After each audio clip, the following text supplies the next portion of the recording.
Assalamualaikum warahmatullahi wabarakatuh. Hai, perkenalkan saya Khairunisa dengan NPM 226210436. Nah, pada video kali ini saya akan berbagi ilmu tentang struktur penulisan berita televisi, kemudian ada unsur-unsurnya, kemudian ada perbedaan televisi dan radio. Nah, sebelum kita masuk pada inti pembahasan video kali ini, di sini saya akan menyinggung sedikit tentang apa sih itu berita. Nah, berita merupakan laporan mengenai peristiwa atau kejadian yang aktual dan faktual dan penting untuk diketahui oleh publik. Nah, berita ini disampaikan melalui berbagai media seperti surat kabar, televisi, radio, dan internet. Nah, baik, adapun inti pembahasan kita pada video kali ini yang pertama yaitu struktur penulisan berita televisi. Di sini saya sudah mengutip beberapa referensi tentang struktur berita televisi. Nah, yang pertama menurut Firmansyah. Nah, menurut Firmansyah pada tahun 2025, struktur berita televisi yang pertama itu adanya titel atau judul berita. Nah, judul berita ini merupakan kalimat awal yang mencerminkan topik utama.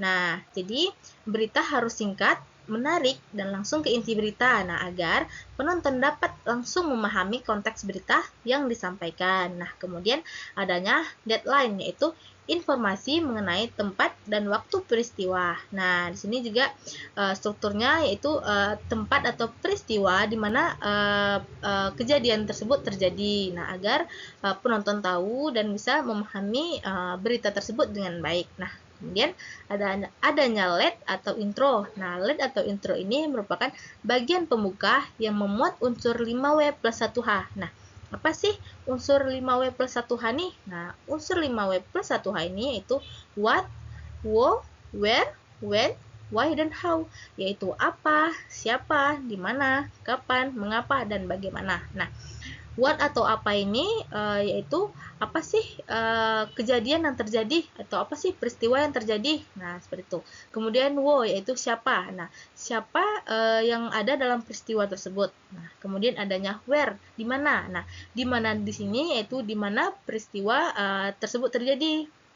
Nah, kemudian when yaitu kapan. Nah, kapan peristiwa tersebut terjadi. Nah, kemudian adanya why yaitu mengapa. Nah, mengapa di sini yaitu alasan suatu peristiwa tersebut terjadi. Nah, kemudian adanya how yaitu bagaimana. Nah, bagaimana di sini yaitu proses terjadinya suatu peristiwa. Nah, kemudian adanya isi berita. Nah, isi berita ini merupakan pengembangan dari lead dengan detail tambahan. Nah, jadi isi berita ini mencakup lead atau intro tersebut yang seperti adanya 5W plus 1H tersebut kemudian dikembangkan dan dijelaskan dengan lebih detail agar informasi atau berita tersebut bisa tersampaikan dengan baik. Nah, kemudian adanya bagian penutup.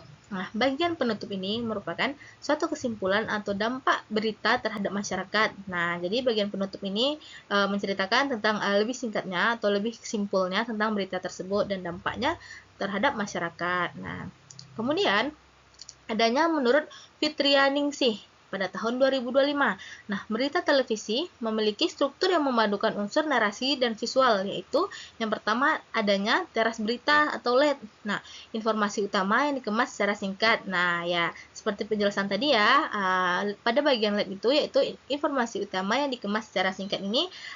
Jadi berita itu harus dikemas dengan secara baik dan singkat agar penonton dapat memahaminya dengan baik dan benar. Nah, kemudian adanya tubuh berita. Nah, tubuh berita ini mengembangkan cerita dengan fakta dan wawancara.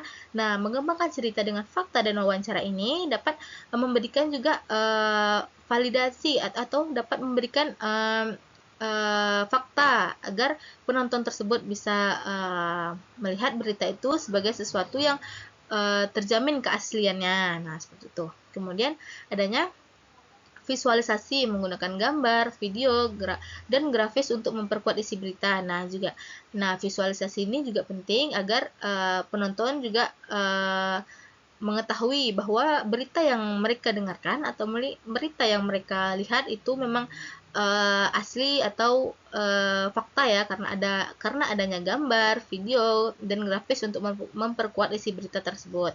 Nah, kemudian adanya kesimpulan.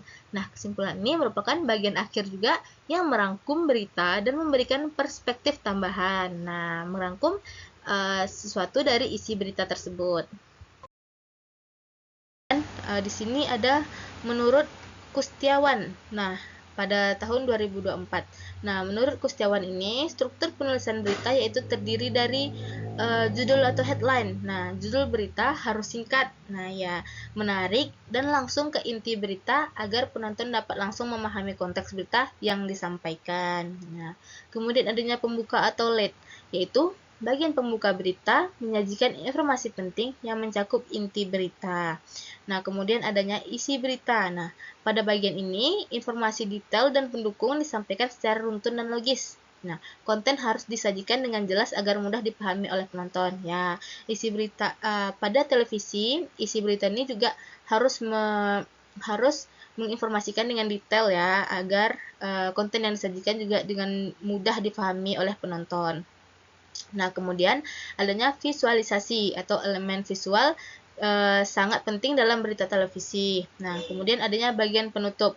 Bagian penutup ini berfungsi untuk memberikan kesimpulan atau informasi tambahan yang relevan dan berita memberikan rasa lengkap dan memuaskan kepada penonton. Nah, kemudian di sini yang keempat yaitu struktur penulisan berita di PT Wahana Semesta Bengkulu Televisi, yaitu RBTV, menggunakan 3 jenis struktur. Yang pertama, jenis struktur piramida, kemudian piramida terbalik, dan kronologis. Nah, dalam penulisan berita, struktur piramida terbalik diprioritaskan, di mana informasi paling penting ditempatkan pada bagian teras berita. Nah, selain itu, setiap berita memiliki judul atau teras berita. Nah, adanya tubuh berita dan penutup, yang semuanya disusun untuk memberikan kejelasan kepada pemirsa mengenai isi berita yang disajikan. Nah, ini mengutip dari Endang dan Narti pada tahun 2020. Kemudian, menurut Marwantika dan Nur Wahyuni 2021, struktur penulisan berita televisi yaitu terdiri dari proses pengumpulan berita, penulisan fokus berita, pembuatan narasi, keterlibatan tim produksi, dan rutinitas dan standar operasional. Nah, selanjutnya yaitu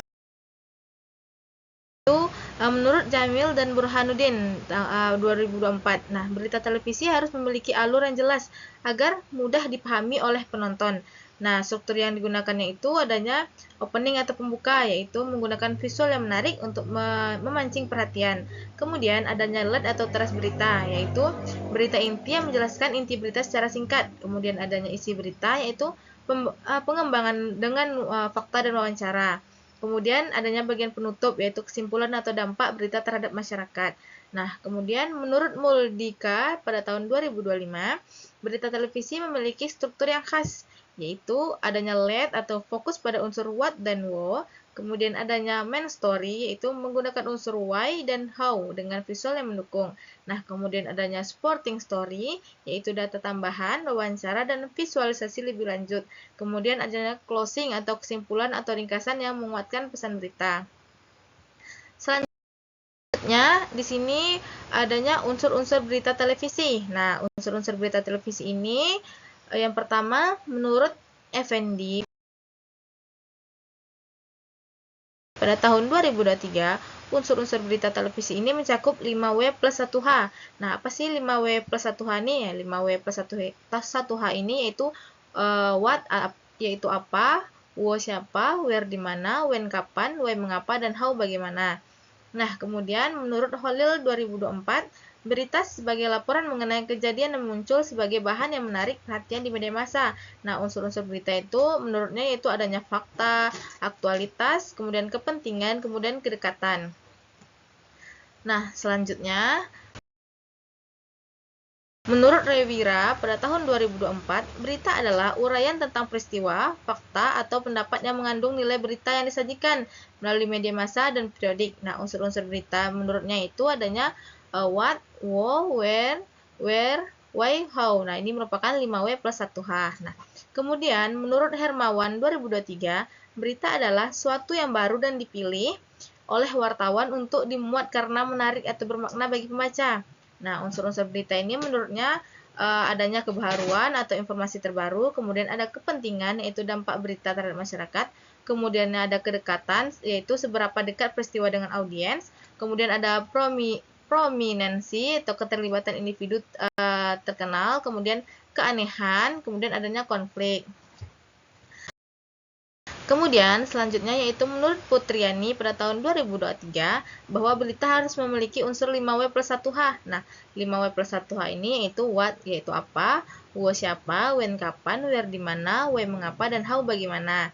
Nah, kemudian selanjutnya menurut Rizky Asidik pada tahun 2023, berita adalah kenyataan atau ide yang benar dan dapat menarik perhatian sebagai besar pembaca. Nah, unsur-unsur berita ini menurutnya yaitu adanya kebenaran, ada informasi yang akurat dan dapat diverifikasi, kemudian ada relevansi, yaitu kepentingan informasi bagi audiens, kemudian ada ketepatan waktu, atau informasi yang disampaikan tepat pada waktunya. Nah, selanjutnya, menurut Novita pada tahun 2023, unsur-unsur berita televisi yaitu adanya fakta atau berita harus menyajikan fakta-fakta. Nah, kemudian adanya tokoh. Nah, tokoh ini menonjolkan tokoh yang relevan yang terkait dengan peristiwa. Nah, kemudian adanya konteks. Konteks ini memberikan latar belakang yang membantu penonton untuk memahami situasi. Kemudian adanya visualisasi menggunakan elemen visual seperti gambar, video untuk memperkuat narasi. Nah, kemudian adanya emosi. Emosi ini menyampaikan emosi yang dirasakan oleh pihak-pihak yang terlibat dalam peristiwa.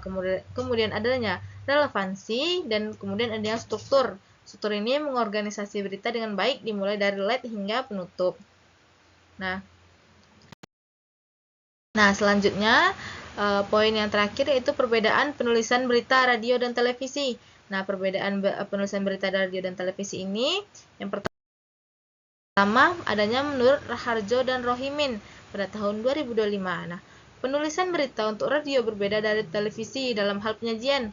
Nah, berita radio cenderung lebih fokus pada penggunaan bahasa lisan yang sederhana dan langsung tanpa adanya dukungan visual. Sementara itu, berita televisi memanfaatkan unsur audiovisual yang memungkinkan informasi disajikan dengan lebih menarik serta mengandalkan gambar yang relevan untuk memperkuat narasi berita. Nah, sehingga penonton bisa mendapatkan pemahaman yang lebih baik mengenai peristiwa yang dilaporkan. Nah, selanjutnya yang kedua, menurut Maulana pada tahun 2022.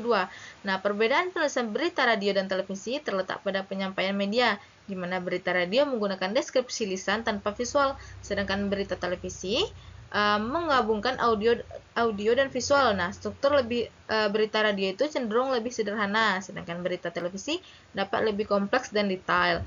Kemudian adanya menurut Atmam pada tahun 2022. Nah, berita radio ini lebih fokus pada informasi yang cepat dan akurat. Nah, menggunakan struktur yang sederhana, sedangkan berita televisi ini lebih fokus pada informasi yang lebih mendalam dan analitis menggunakan struktur yang lebih kompleks. Nah, selanjutnya adanya menurut Advianturi pada tahun 2024. Nah, perbedaan penulisan berita radio dan televisi yaitu terletak pada yang pertama adanya format. Nah, radio menggunakan suara saja, sedangkan televisi menggabungkan audio dan visual. Nah, kemudian adanya durasi penyampaian. Nah, radio biasanya lebih cepat dan singkat, sedangkan televisi memberikan lebih banyak waktu untuk menyampaikan informasi secara dinamis. Nah, selanjutnya, menurut Deti dan Matondang pada tahun 2024, perbedaan penulisan berita radio dan televisi terletak pada format penyajian, di mana berita radio fokus pada audio dan intonasi, sedangkan berita televisi menggabungkan audio dan elemen visual. Nah, kemudian selanjutnya menurut Solihin pada tahun 2022, berita radio lebih fokus pada pendengar menggunakan bahasa yang sederhana dan mudah dipahami, sedangkan berita televisi lebih fokus pada pemirsa menggunakan bahasa yang lebih formal dan visual yang menarik. Selanjutnya yaitu menurut Prayugo dan Kamalia pada tahun 2022. Nah, perbedaan penulisan berita antara radio dan televisi yaitu radio hanya memanfaatkan audio sebagai media penyampaian, sehingga berita yang disampaikan lebih mengandalkan narasi dan deskripsi verbal. Nah, sementara itu, televisi menggabungkan audio dan visual yang memungkinkan penyampaian berita dilakukan melalui kombinasi suara dan gambar. Nah, kemudian ini merupakan referensi-referensi dari kutipan yang saya gunakan.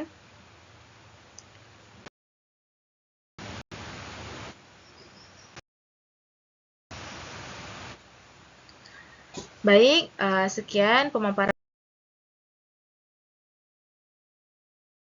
materi dari saya. Kurang lebih saya mohon maaf. Wabillahi taufiq walhidayah. Wassalamualaikum warahmatullahi wabarakatuh.